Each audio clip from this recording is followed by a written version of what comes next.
بسم اللہ الرحمن الرحیم حامد و مصلین اما بعد۔ معزز سامعین کرام، حضرات انبیاء کرام کا تذکرہ چل رہا ہے۔ حضرت یونس علیہ السلام کا آج ذکر ہوگا۔ آپ کے متعلق واقعہ بیان کیا جائے گا۔ حضرت یونس علیہ السلام کا تذکرہ قرآن کریم کی 6 صورتوں کے اندر آیا ہے۔ 4 صورتوں کے اندر نام کے ساتھ آیا ہے۔ ایک صورت کے اندر ذُنُّون یعنی مچھلی والا اشارتاً لقب کے ذریعے آپ کا تذکرہ کیا گیا ہے۔ ایک صورت کے اندر صاحب الحوت مچھلی والا، اس کا تذکرہ یہ لقب پکار کر آپ کا تذکرہ کیا گیا ہے۔ آپ کے والد کا نام متّا ہے۔ حضرت یونس علیہ السلام عراق کے مشہور و معروف شہر نینوا کے اندر اس علاقے کے لوگوں پر نبی بنا کر ارسال کیے گئے۔ آپ کب دنیا کے اندر تشریف لائے، اس کے اندر ذرا سا اختلاف ہے۔ الگ الگ 2-3 رائے ہیں۔ ایک صاحب کی رائے تو یہ ہے کہ زمانے کو متعین ہی نہیں کیا جا سکتا کہ کب آپ کی تشریف آوری ہوئی ہے۔ مورخین نے جو اندازہ لگایا ہے وہ یعنی آپ کی آمد تقریباً 2700 سال قبل ہوئی ہے۔ حضرت امام بخاری رحمہ اللہ کا قول یہ ہے کہ آپ حضرت موسیٰ علیہ السلام، حضرت داؤد علیہ السلام اور حضرت شعیب علیہ السلام، ان حضرات کے آس پاس یا ان کے درمیان آپ کی تشریف آوری ہوئی ہے۔ شاہ عبد القادر محدث دہلوی رحمہ اللہ وہ فرماتے ہیں کہ حضرت حزقیل علیہ السلام کے آپ ہم عصر ہیں، یعنی بالکل آپ کے آس پاس آپ کی آمد ہوئی ہے۔ ان اقوال کے اندر جو صاحب کتاب نے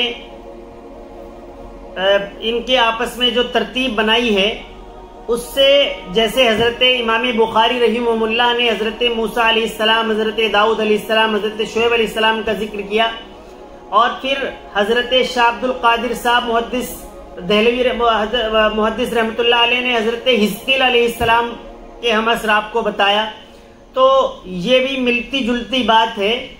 اسی لیے یہ تذکرہ یعنی حضرت یونس علیہ السلام کا تذکرہ حضرت حزقیل علیہ السلام کے بعد کیا جا رہا ہے۔ جیسا کہ میں نے بتایا کہ آپ عراق کے مشہور شہر نینوا کی طرف بھیجے گئے، وہاں پر ارسال کیے گئے۔ نینوا شہر کے کھنڈرات آج بھی دریائے دجلہ کے آس پاس مشرقی کنارے پر جو موصل شہر ہے اس کے بالمقابل آج بھی اس شہر کے نینوا کے کھنڈرات موجود ہیں۔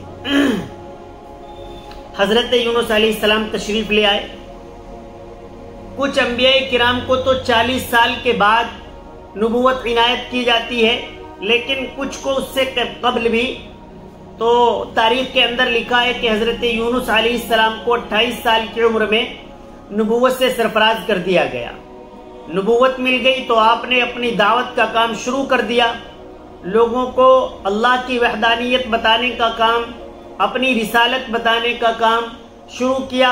خیر کی بات بتانا، شر سے روکنا، اعمال صالحہ کا حکم کرنا، اعمال سیئہ سے بچنے کی تاکید کرنا، اپنی محنت پر حضرت یونس علیہ السلام لگ گئے۔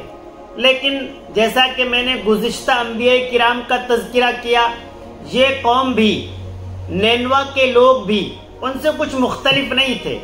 انہوں نے بھی وہی کام کیا جو دیگر انبیاء کرام کرتے چلے آ رہے تھے، اور قوم نے بھی وہی کام کیا جو دیگر اقوام کرتی چلی آ رہی تھی، یعنی نبی کا انکار، نبوت کا انکار، اللہ کا انکار، وہ بھی اپنے شرک پر جمے رہے۔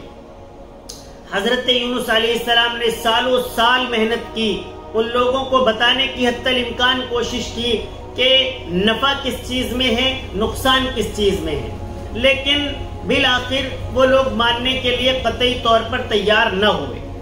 حضرت یونس علیہ السلام ان سے دل برداشتہ ہو گئے اور پھر حضرت یونس علیہ السلام نے انہیں دھمکی بھرے لہجے میں یہ بات ارشاد فرما دی کہ بہت جلد یا 2-3 روز کے اندر آپ کے اوپر عذاب آ جائے گا۔ اب وہی حضرت یونس علیہ السلام یہ کہہ رہے ہیں کہ اللہ ایک ہے تو یہ ماننے کو تیار نہیں۔ وہی حضرت یونس علیہ السلام اپنی زبان سے انہیں بتا رہے ہیں کہ میں نبی ہوں، ماننے کو تیار نہیں۔ لیکن یہ تمام انبیاء کے ساتھ رہا ہے، حضور پرنور نبی کریم صلی اللہ علیہ وسلم کے ساتھ بھی یہ بات رہی کہ انبیاء جو وحدانیت کے متعلق، سنت و شریعت کے متعلق کوئی بات بتاتے اس کا انکار کرتے، اس کے علاوہ سماجی طور پر زندگی میں وہ سارے کے سارے لوگ مانتے کہ یہ شخص بالکل سچا ہے، سچ بولتا ہے، ایماندار ہے، کچھ بھی غلطی نہیں کرتا ہے۔ غلطی سرزد ہونے کا کوئی مطلب ہی نہیں بنتا تھا انبیاء کرام سے۔ تو یہ تو مانتے تھے کہ یہ بہت اچھا آدمی ہے، جو کہہ دے گا ایک بار زبان سے وہ ہو کر رہے گا۔ حضور پرنور نبی کریم صلی اللہ علیہ وسلم کی تمام تر مخالفتیں ہیں، لیکن اس دور میں بھی آپ کو امین کہا جاتا ہے، لوگ آپ کے پاس امانتیں رکھ کر جاتے ہیں۔ اس دور میں بھی آپ کو صادق کہا جاتا ہے، سچا سب نے مانا ہوا ہے کہ یہ سچ بولتے ہیں۔ جب کعبۃ اللہ میں مبارک پتھر کو رکھنے کی بات آئی تو اختلاف ہو گیا کہ اس پتھر کو کون نصب کرے گا۔ اختلاف کے بعد یہ بات طے پائی کہ جو شخص کل کو یہاں کعبۃ اللہ کے قریب سب سے پہلے پہنچ جائے گا وہی اس بات کا فیصلہ کرے گا۔ تو اگلے روز نبی کریم صلی اللہ علیہ وسلم سب سے پہلے وہاں پر موجود تھے، تو ایک بھی آدمی اختلاف کرنے والا نہیں تھا۔ تمام لوگوں نے بیک زبان یہ بات ارشاد فرمائی کہ بالکل صحیح آدمی یہاں پر پہنچا ہے، جو فیصلہ محمد عربی صلی اللہ علیہ وسلم کا ہوگا وہ ہمارا ہوگا۔ آج بھی یہی حال ہے، آپ دیکھیں گے کوئی عالم بات کرے، قرآن کی بات بتائے، حدیث کی بات بتائے، تو ہر قوم کا ہر فرد کہے گا جی ہاں بالکل صحیح ہے، جھوٹ بولنا نہیں چاہیے، قرآن صحیح کہہ رہا ہے۔ ہر قوم کا ایک فرد کہے گا جی ہاں مال میں ملاوٹ کر کے بیچنا نہیں چاہیے، دھوکہ نہیں دینا چاہیے، فریب کاری نہیں کرنی چاہیے، امانت میں خیانت نہیں کرنی چاہیے، والدین کا دل نہیں دکھانا چاہیے، پڑوسی کے ساتھ اچھا سلوک کرنا چاہیے، سب مانیں گے۔ لیکن جب عملی زندگی پر غور کیا جائے گا تو وہ اس کے الٹ نظر آئیں گے، اس کے اپوزٹ نظر آئیں گے، اس کی مخالفت میں عمل کرتے نظر آئیں گے۔ یہی آج ہے، یہی اس وقت تھا، بات ماننی نہیں۔ لیکن جب حضرت یونس علیہ السلام نے کہا کہ عذاب آنے والا ہے، 3 دن میں آ جائے گا، تو سارے کے سارے مان گئے کہ بھائی اب اپنی جان بچاؤ، 3 دن میں۔ حضرت یونس علیہ السلام نے جب فرما دیا ہے تو یہ بات ہو کر ہی رہے گی۔ حضرت یونس علیہ السلام نے ان کو بول دیا اور حضرت یونس علیہ السلام خود وہاں سے نکل چلے۔ ہوتا بھی یہی ہے کہ جب اللہ تبارک و تعالی کسی نبی پر یہ بات ارشاد فرماتے ہیں کہ اب آپ کی قوم پر عذاب آنے والا ہے، تو وہ نبی اور اس کے ماننے والے ان کو عذاب سے قبل ہی اس علاقے سے نکال کر دوسری جگہ شفٹ کر دیا جاتا ہے، منتقل کر دیا جاتا ہے، یا ہجرت کا حکم ہو جاتا ہے۔ تو یہ بات تو صحیح تھی کہ حضرت یونس علیہ السلام کو وہاں سے نکلنا ہی تھا، لیکن اللہ تبارک و تعالی کے حکم پر نہیں نکلے۔ بہت ہلکی سی، یہ آپ غلطی اس کو نہیں کہہ سکتے ہیں، لیکن یہ ایک بھول سمجھ لیجئے کہ حضرت یونس علیہ السلام وہاں سے نکل کھڑے ہوئے۔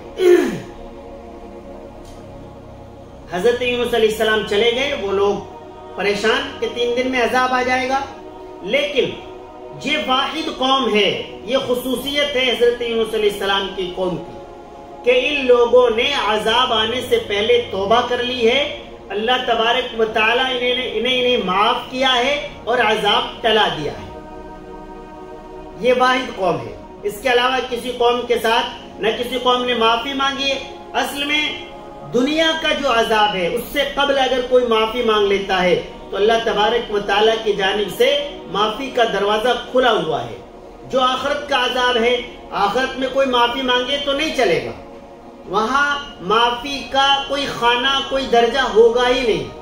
موت کے عین وقت پر اور قیامت کے دن معافی کا کوئی معاملہ نہیں. موت سے پہلے آپ اللہ سے معافی مانگ لیں، اللہ تبارک و تعالی معاف کرنے پر قادر ہیں. خیر، حضرت یونس علیہ السلام تشریف لے گئے. ان لوگوں نے اللہ سے توبہ کر لی، اللہ نے ان کو معاف کر دیا اور عذاب کو ہٹا لیا. حضرت یونس علیہ السلام شہر سے یا اس علاقے سے یا بستی سے باہر نکلے تو حضرت یونس علیہ السلام کو 3 روز گزر جانے کے بعد بھی عذاب کے آنے کی کوئی سگبگاہٹ محسوس نہ ہوئی. کوئی اس طرح کے حالات بنتے دکھائی نہ دیے شہر کی جانب سے کہ وہاں کوئی عذاب نازل ہو گیا ہو. حضرت یونس علیہ السلام اس وجہ سے کہ میں دوبارہ شہر واپس جاؤں گا، بستی واپس جاؤں گا، علاقے میں جاؤں گا تو وہ لوگ مجھے جھوٹا کہیں گے اور جھوٹا سمجھ کر قتل بھی کر سکتے ہیں. اب یہ بشری صورتحال بھی ہے، انسان کو ہوتا ہے. اگر انسان کو لگے کہ اس کو قتل کر دیا جائے گا تو قتل گاہ سے بچنے کی حتی الامکان کوشش کرتا ہے. تو انبیاء کرام سے بشری طور پر اس طریقے کا کوئی معاملہ درپیش ہو جائے یہ ممکن ہے. تو حضرت یونس علیہ السلام پھر کلی طور پر کہنے لگے بھائی اب تو جانا، عذاب ان کے خیال سے آیا ہی نہیں ہے تو اب وہ لوگ جھوٹا کہیں گے تو نکل چلے.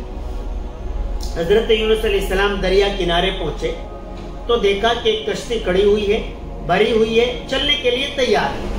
حضرت یونس علیہ السلام نے کوئی دیر نہیں کی اور فوراً کشتی کے اندر سوار ہو گئے. حضرت یونس علیہ السلام کشتی سمیت کشتی چل پڑی تمام سواریوں کو لے کر.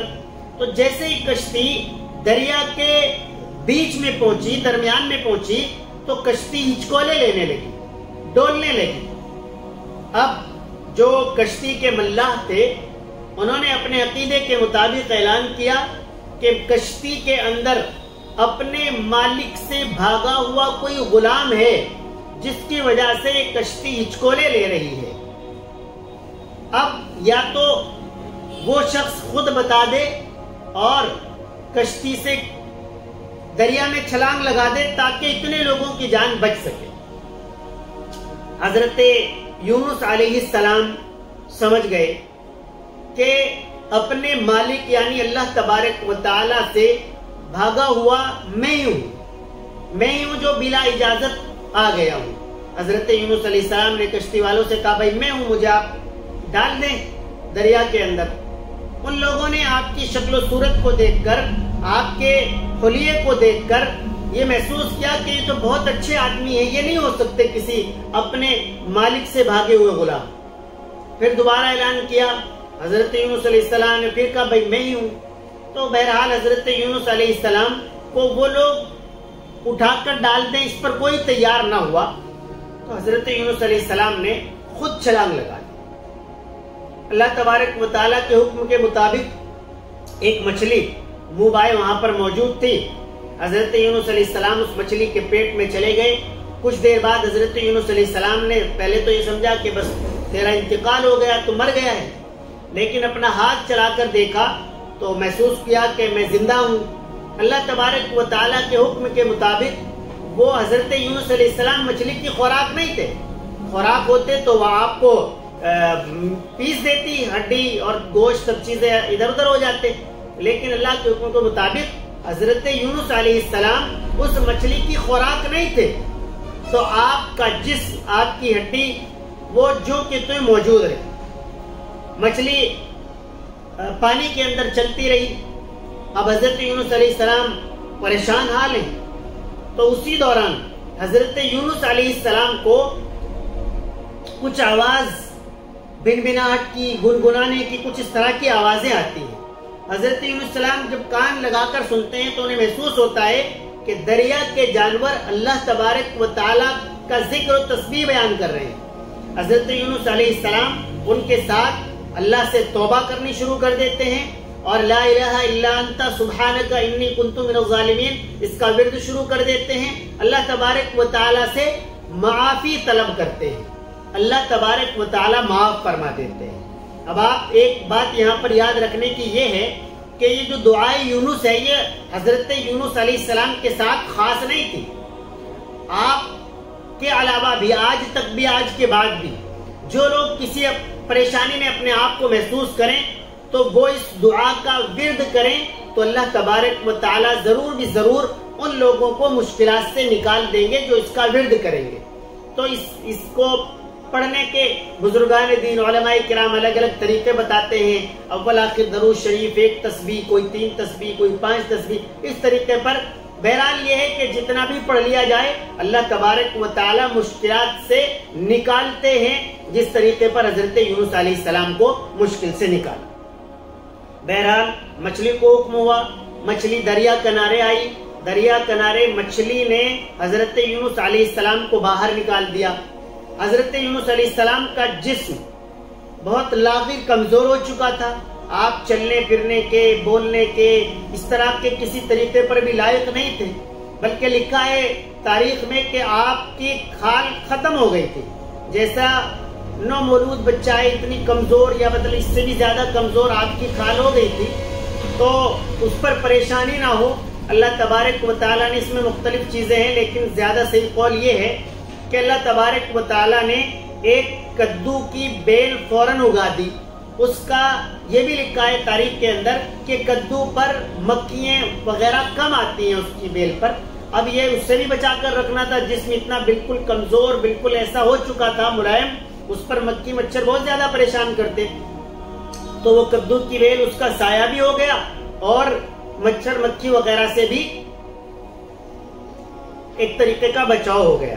تاریخ کے اندر لکھا ہے کہ جنگل سے ایک ہرنی آتی اور وہ آپ کو دودھ پلا کر چلی جاتی. اس سے آپ کے جسم میں قوت و طاقت آنے لگی.